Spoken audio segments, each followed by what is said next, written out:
بسم الله الرحمن الرحيم.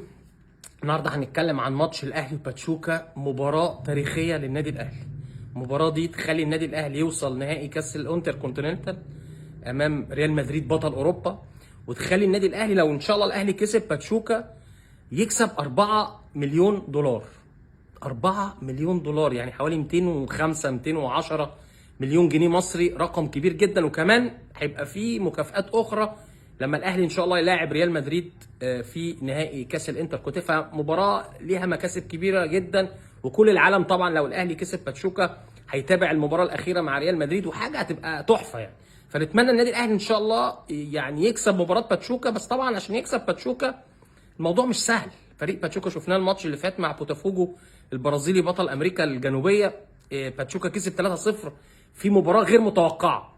باتشوكا خلي بالكم كان يعني قبل ماتش بوتافوجو كان معسكر في قطر 4 ايام قبل الماتش، وكانوا مستعدين ومريحين ومجهزين نفسهم ودارسين كويس جدا فريق بوتافوجو. يعني النتيجه الكبيره دي برضو ان بوتافوجو خلي بالكم لعب ماتش في الدوري البرازيلي مع ساو باولو قبل المباراه اللي فاتت ب3 ايام، وبعدين سافر 18 ساعه. فبرضه كان فريق بوتافوجو مش في حالته، كان برضه مجهد من السفر ومن المباراه اللي لعبها في الدوري البرازيلي مع ساو باولو. لكن طبعا لازم نحترم باتشوكا بشكل كويس، انه فرقه قويه جدا، فرقه رتمها سريع جدا، بيدافعوا كويس جدا. شفنا الماتش اللي فات بيدافعوا كويس قوي، وعندهم التحولات الهجوميه والهجمات المرتده بيعملوها زي ما الكتاب بيقول. فماتش صعب وماتش مهم وماتش تاريخي. بس النادي الاهلي عنده ميزه، انا تابعت يعني كلنا بنتابع النادي الاهلي في بطولات كاس العالم اللي فاتت.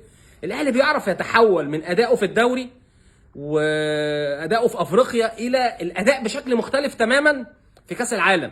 بيعرف يركز اكتر، بيعرف يبقى مستعد اكتر، بيعرف ينقل نفسه لريتم الماتشات العالميه. فما تقلقوش على الاهلي في الحته دي. هو بس المشكله شويه ان في تخوف ان الاهلي كان اخر فتره في الدوري شويه اتعادل مع الاتحاد وتعادل مع البنك الاهلي في اخر ماتشين في الدوري، بعدين اتعادل مع اورلاندو بايرتس في جنوب افريقيا في دوري ابطال افريقيا. لكن انا عارف لعيبه الاهلي مركزه، وان شاء الله كولر كمان يختار طريقه كويسه يقابل بيها فريق باتشوكا، يختار تشكيل كويس، التشكيل الاقرب حتى الان. خليني اقول لكم التشكيل الاقرب، يعني هقول لكم التشكيل اللي كولر يعني بيفكر فيه دلوقتي وممكن بشكل كبير يلعب بيه امام باتشوكا بكره. وهقول لكم من وجهه نظري برضو التشكيل الافضل. التشكيل اللي كولر بيفكر فيه ان هو يلعب بالشناوي في حراسه المرمى، اكرم توفيق ناحيه اليمين، ان اكرم قوي وسريع فيقدر يقفل الجبهه بتاعت النادي الاهلي، الجبهه اليمين كويس جدا، خصوصا ان باتشوكا عنده الاجنحه صراع واقوياء ومهاريين. يلعب بياسر ابراهيم ورامي ربيعه في قلب الدفاع، يحيى عطيه الله ناحيه الشمال، في نص الملعب مروان عطيه.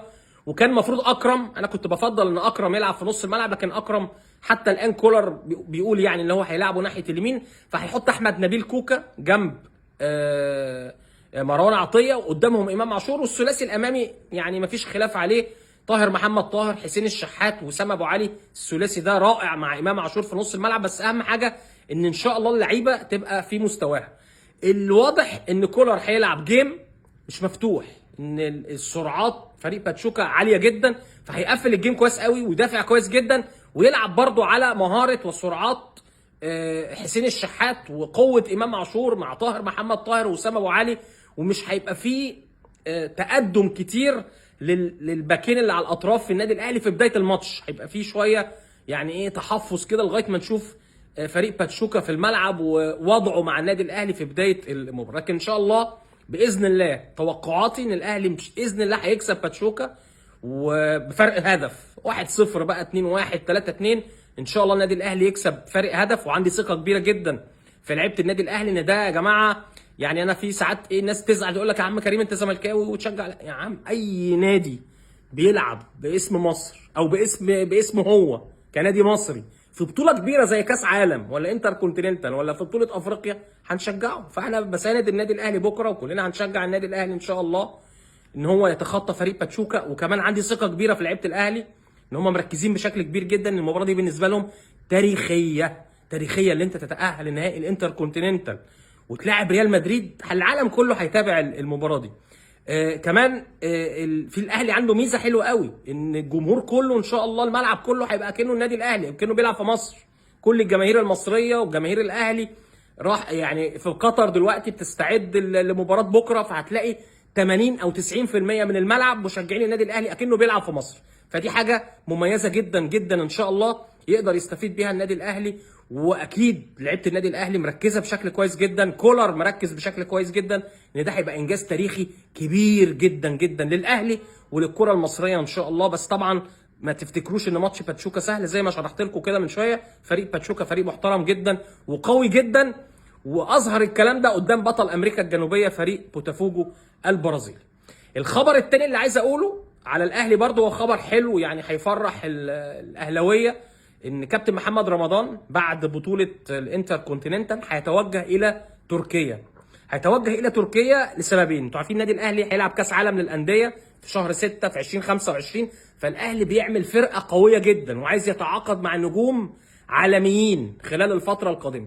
فكابتن محمد رمضان مدير الكره في النادي الاهلي او المدير الرياضي في النادي الاهلي هيروح تركيا، هيتفاوض مع نادي طرابزونسبور عشان يجيب تريزيجيه للنادي الاهلي في كاس العالم للانديه، تريزيجيه، وعشان يجيب حكيم زياش رايح تركيا، هيروح يعمل جلسه مع حكيم زياش اللاعب المغربي ولاعب جلطة سراي، وكمان يشوف يعني يقعد مع اداره جلطة سراي يشوف يقدر ازاي الاهلي يجيب حكيم زياش يشارك معاه في بطوله كاس العالم للانديه اللي هي السنه الجايه ان شاء الله في امريكا شهر 6 2025. فالاهلي بيعمل فرقه قويه جدا، وزي ما قلت لكم قبل كده راصد ميزانيه حوالي 5 مليون دولار للتعاقد مع لعيبه جامده. عايز يجيب حكيم زياش وفي تكليفات من اداره الاهلي للكابتن محمد رمضان ان هو يروح تركيا يقعد مع جلطة سراي عشان يشوف حكيم زياش يقدر يجيبه ازاي للنادي الاهلي، وكمان عشان يقعد مع طرابزونسبور وتريزيجيه يكون موجود في النادي الاهلي خلال الفتره القادمه، يشاركوا مع الاهلي في بطوله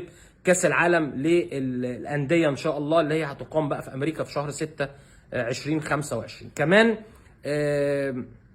بالنسبه ليوسف ايمن مدافع النادي الاهلي، يعني خلاص حصل اتفاق او خلاص يعني شبه اتفاق ان يوسف ايمن اعارته هتتقطع في شهر يناير القادم، وهيرجع الى الدوري القطري مره اخرى لعدم اقتناع كولر بيه. وبرضه ان يمكن يوسف ايمن ما خدش فرصه كبيره في المشاركه مع الاهلي غير المباراه بتاعت سيراميكا اللي لعبها، كان شوط واتغير بين الشوطين ان كان في عدم اقتناع من مستوى يوسف ايمن. فبالتالي في شهر يناير القادم اقرب لعيب ان هو هيمشي او اعارته هتتقطع في النادي الاهلي هو يوسف ايمن المدافع المصري واللي معاه الجنسيه القطريه، هيرجع مره اخرى الى الدوري القطري. كل التوفيق للاهلي بكره ان شاء الله، نسعد كده بفوز الاهلي على باتشوكا، ويبقى في انتظار بقى النهائي التاريخي ان شاء الله مع ريال مدريد، نبقى لينا كلام تاني. بس الاهلي بس يعدي الاول باتشوكا المكسيكي باذن الله ويصعد لنهائي الانتر كونتيننتال.